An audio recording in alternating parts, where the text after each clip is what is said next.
നമസ്കാരം. പ്രധാന വാർത്തകൾ.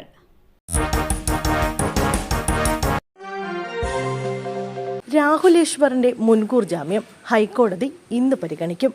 നടി ഹണി റോസ് നൽകിയ പരാതിയിൽ രാഹുൽ ഈശ്വർ നൽകിയ മുൻകൂർ ജാമ്യാപേക്ഷ ഹൈക്കോടതി ഇന്ന് പരിഗണിക്കും. പരാതി പ്രകാരം കേസെടുക്കാനുള്ള വകുപ്പുകളില്ലെന്നും വിശദമായ നിയമോപദേശം തേടുമെന്നുമായിരുന്നു പോലീസ് കോടതിയെ അറിയിച്ചത്. പരാതിയിൽ കേസെടുക്കാനാവില്ലെന്നാണ് കഴിഞ്ഞ ദിവസം പോലീസ് കോടതിയിൽ നിലപാടെടുത്തത്. പോലീസ് നിലപാട് കൂടി കണക്കിലെടുത്ത് ഹർജിയിൽ അന്തിമ തീരുമാനം ഇന്ന് കോടതിയിൽ ഉണ്ടായേക്കും. BJPയുടെ 27 സംഘടനാ ജില്ലാ പ്രസിഡന്റുമാർ ഇന്ന് ചുമതലയേക്കും. 30 സംഘടനാ ജില്ലകളിൽ 27 അധ്യക്ഷന്മാരെയാണ് BJP പ്രഖ്യാപിച്ചത്. അതേസമയം പാലക്കാട് ഉൾപ്പെടെ വിവിധ ജില്ലകളിൽ അധ്യക്ഷ തെരഞ്ഞെടുപ്പിൽ പരാതികൾ ഉയർന്നിട്ടുണ്ട്. പത്തനംതിട്ട, തിരുവനന്തപുരം സൗത്ത്, ഇടുക്കി സൗത്ത് എന്നീ 3 ജില്ലകളിലാണ് തർക്കം തുടരുന്നതിനാൽ തീരുമാനം മാറ്റിവെച്ചത്. 5 വർഷം പൂർത്തിയാക്കിയ ജില്ലാ പ്രസിഡന്റുമാരെയെല്ലാം ഒഴിവാക്കി. സംസ്ഥാന നേതാക്കൾ ഉൾപ്പെടെ ജില്ലാ പ്രസിഡന്റുമാരായി നിയമിച്ചാണ് BJPയിലെ നേതൃമാറ്റം. തെരഞ്ഞെടുക്കപ്പെട്ടവരിൽ ഭൂരിപക്ഷവും മുരളീധര വിഭാഗക്കാരാണ്.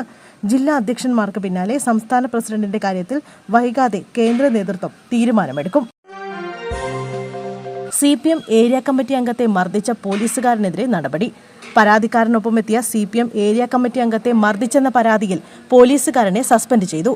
കോന്നി പോലീസ് സ്റ്റേഷനിലെ ഡ്രൈവർ രഘുകുമാറിനെയാണ് അന്വേഷണ വിധേയമായി സർവീസിൽ നിന്നും സസ്പെൻഡ് ചെയ്തത്. ഇന്നലെ പരാതി ഉയർന്നതിന് പിന്നാലെ നടത്തിയ വൈദ്യപരിശോധനയിൽ രഘുകുമാർ മദ്യലഹരിയിലായിരുന്നുവെന്ന് കണ്ടെത്തിയിരുന്നു. ഇന്നലെ രാത്രിയിലാണ് സംഭവം നടന്നത്. CPM ഏരിയ കമ്മിറ്റി അംഗം T രാജേഷ് കുമാറിനാണ് മർദ്ദനമേറ്റത്. ഒരു പരാതിക്കാരനൊപ്പമാണ് രാജേഷ് കോന്നി പോലീസ് സ്റ്റേഷനിലെത്തിയത്. പരാതിക്കാരൻ പോലീസ് ജീപ്പിന് മുകളിൽ വെച്ച പരാതി എഴുതിയതാണ് രഘുകുമാറിനെ പ്രകോപിപ്പിച്ചതെന്നാണ് വിവരം. ഇതേ തുടർന്നാണ് രഘുകുമാർ ഇരുവർക്കും നേരെ തിരിഞ്ഞത്. പിന്നാലെ രാജേഷ് കുമാർ കോന്നി താലൂക്ക് ആശുപത്രിയിൽ ചികിത്സ തേടുകയും രഘുകുമാറിനെതിരെ പരാതി നൽകുകയുമായിരുന്നു. കളത്തിൽപ്പറമ്പിൽ കബീർ മരിച്ച സംഭവത്തിൽ സുഹൃത്തായ മനാഫാണ് പൊന്നാനി പോലീസിന്റെ പിടിയിലായത്. മലപ്പുറം പൊന്നാനിയിൽ ഈ കഴിഞ്ഞയാഴ്ചയായിരുന്നു കബീർ മർദ്ദനമേറ്റ് മരിച്ചത്. കടപ്പുറത്തിരുന്ന് മദ്യപിക്കവേ സുഹൃത്തുക്കൾ തമ്മിലുണ്ടായ വാക്കുതർക്കം മർദ്ദനത്തിൽ കലാശിക്കുകയായിരുന്നു. ഗുരുതരമായി പരിക്കേറ്റ കബീറിനെ സഹോദരൻ ഗഫൂറും കൂട്ടുകാരും ചേർന്ന് പൊന്നാനി താലൂക്ക് ആശുപത്രിയിൽ പ്രവേശിപ്പിച്ചു. പരിക്ക് ഗുരുതരമായതിനാൽ ഇവിടെ നിന്നും തൃശൂർ മെഡിക്കൽ കോളേജ് ആശുപത്രിയിലേക്ക് മാറ്റി. കബീറിന്റെ പരിക്ക് ഗുരുതരമാണെന്നറിഞ്ഞതോടെ മനാഫും മറ്റു സുഹൃത്തുക്കളും ഒളിവിൽ പോയിരുന്നു. ചികിത്സയിൽ കഴിയവേ കബീർ മരിക്കുകയായിരുന്നു.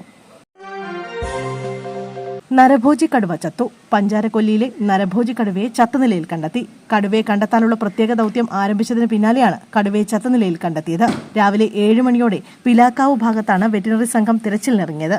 ഇതിനിടെ 3 റോഡ് ജംഗ്ഷന് സമീപമാണ് കടുവയെ ചത്തനിലയിൽ കണ്ടെത്തിയത്. കടുവയുടെ ശരീരത്തിൽ രക്തക്കറകളുണ്ട്. കടുവ മറ്റൊരു കടുവയുമായി ഏറ്റുമുട്ടി ചത്തതാണെന്നാണ് വനംവകുപ്പിന്റെ നിഗമനം.